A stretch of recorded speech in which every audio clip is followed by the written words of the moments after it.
Ayushman Bharat cards వాళ్ళకున్నటువంటి technicalities కావచ్చు, వాళ్ళు మనకు ఇస్తున్నటువంటి దీని ప్రకారం మనం చూస్తున్నట్టయితే 60 లక్షల మంది కుటుంబాలకు ఆయుష్మాన్ భారత్ కార్డు వర్తిస్తుంది మన రాష్ట్రంలో. ఆరోగ్యశ్రీ మీరు చూసినట్టయితే ఆరోగ్యశ్రీలో 1,42,00,000 కుటుంబాలకు ఈరోజు ఆరోగ్యశ్రీ మన రాష్ట్రంలో వర్తిస్తుంది. అంటే 90% of the families in the state of ఆంధ్రప్రదేశ్కి ఆరోగ్యశ్రీ అనేది వర్తిస్తుంది. మరి 60 లక్షల మందికే వర్తించేటువంటి ఆయుష్మాన్ భారత్ కార్డ్స్ ని అందరూ తీసుకోవాలి, దాన్నే వాడుకోవాలంటే 60 లక్షల మందికే వర్తించేటువంటి ఈ ఆయుష్మాన్ భారత్ కార్డ్స్ మరి మిగతా వాళ్ళ పరిస్థితి ఏంటి? వాళ్ళకి ఏమైనా సమస్య వస్తే ఎక్కడికి పోవాలి?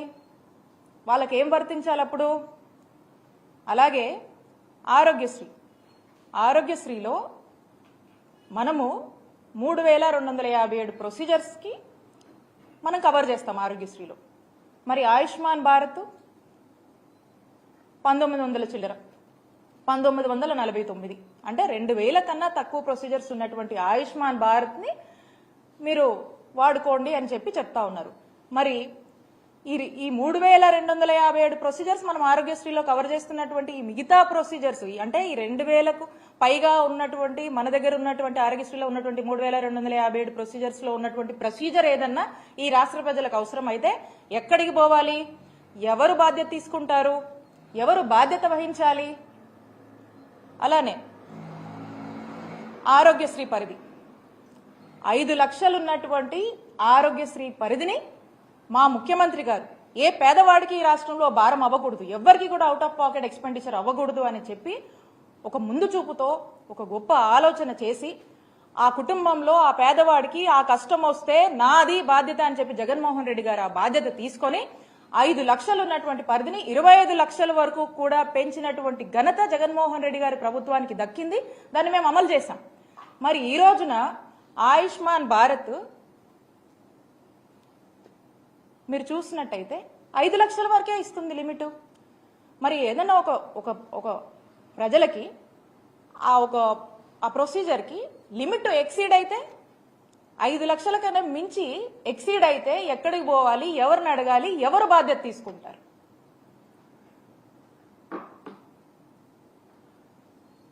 ఇక ఆయుష్మాన్ భారత్ సంవత్సరానికి ఆయుష్మాన్ భారత్లో ఎంత ఇస్తారు? బడ్జెట్ సుమారు 300 కోట్లు సంవత్సరానికి ఇస్తారు.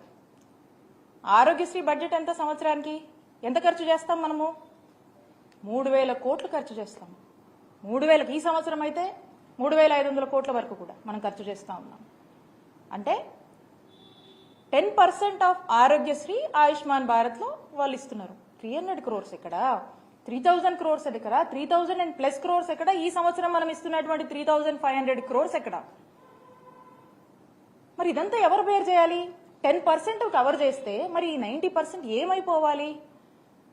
ఈ ప్రజలు ఏమైపోవాలి? ఈ ప్రజల యొక్క హెల్త్ ఏదైనా ఇబ్బందులు వస్తే వాళ్ళ ఆరోగ్య బాధ్యత ఎవరు తీసుకుంటారు? తీసుకోవాల్సిన బాధ్యత ఎవరి మీద ఉంది? ఆ బాధ్యత మీది కాదా? ప్రభుత్వంగా ఆ బాధ్యత మీది కాదా?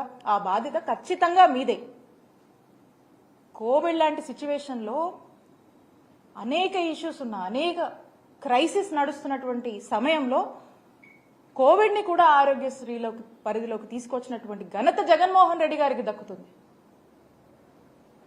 దేశమంతా కూడా ఈ పాండమిక్ వల్ల అనేక ఇబ్బందులు పడుతున్నప్పుడు కూడా మన రాష్ట్రంలోని ప్రజల్ని కంటికి రెప్పలా కాపాడుకున్నటువంటి నాయకత్వం వహించినటువంటి నాయకుడిగా జగన్మోహన్ రెడ్డి గారికి ఈ రాష్ట్ర ప్రజల్లో ఆ యొక్క గుర్తింపు ఉంది.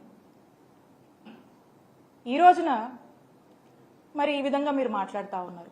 అలాగే ఆరోగ్య ఆసరం ఇది ఎవరికైనా ఆరోగ్యశ్రీలో ఉన్నటువంటి ఆ ప్రొసీజర్స్లో ఒక సర్జరీ అయినాక వాళ్ళు రికవరీ పీరియడ్ అని ఉంటుంది.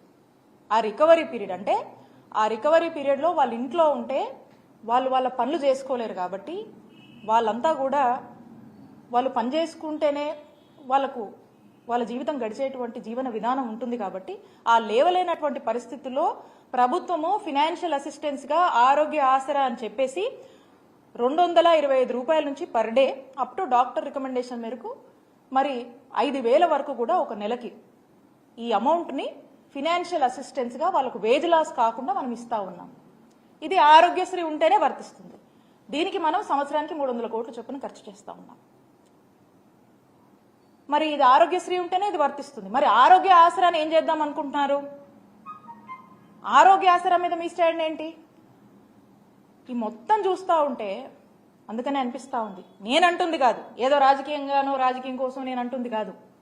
ఇవన్నీ కూడా మేము చేశాం, మనసు పెట్టి చేశాం. ఒక మనసున్న నాయకుడు ఈ రాష్ట్ర ప్రజలకు ఏ కష్టం వచ్చినా కూడా అది నా బాధ్యత, ఏ పేదవాడు ఒక ఆరోగ్య సమస్యతో ఇబ్బంది పడినా అది నా బాధ్యత అని భావించి జగన్మోహన్ రెడ్డి గారు నిరంతరం పరితపించి ఎంత కష్టమైనా సరే అనేక ఇష్యూస్ ఉన్నా ప్రయారిటీస్ ఇంకా ఉన్నా కూడా ఏదైతే ఇందాక మనం మాట్లాడుకున్నామో ఏ దేశానికైనా హెల్త్ అనేది ఒక టాప్ మోస్ట్ ప్రయారిటీ అని, కానీ మన ఆంధ్రప్రదేశ్ రాష్ట్రంలో జగనన్న ప్రభుత్వానికి ఒక టాపెస్ట్ ప్రయారిటీగా భావించి పేద ప్రజల ఆరోగ్యం కోసం ఎక్కడ కాంప్రమైజ్ కాకుండా ఏ రోజు ఏ సిచ్యువేషన్ అయినా కూడా వాటిని బేర్ చేస్తూ ఎక్కడ కూడా హెల్త్కి తగ్గించకుండా మరి ముందుకు నడిపినటువంటి విధానం ఈ రాష్ట్ర ప్రజలకు తెలుసు.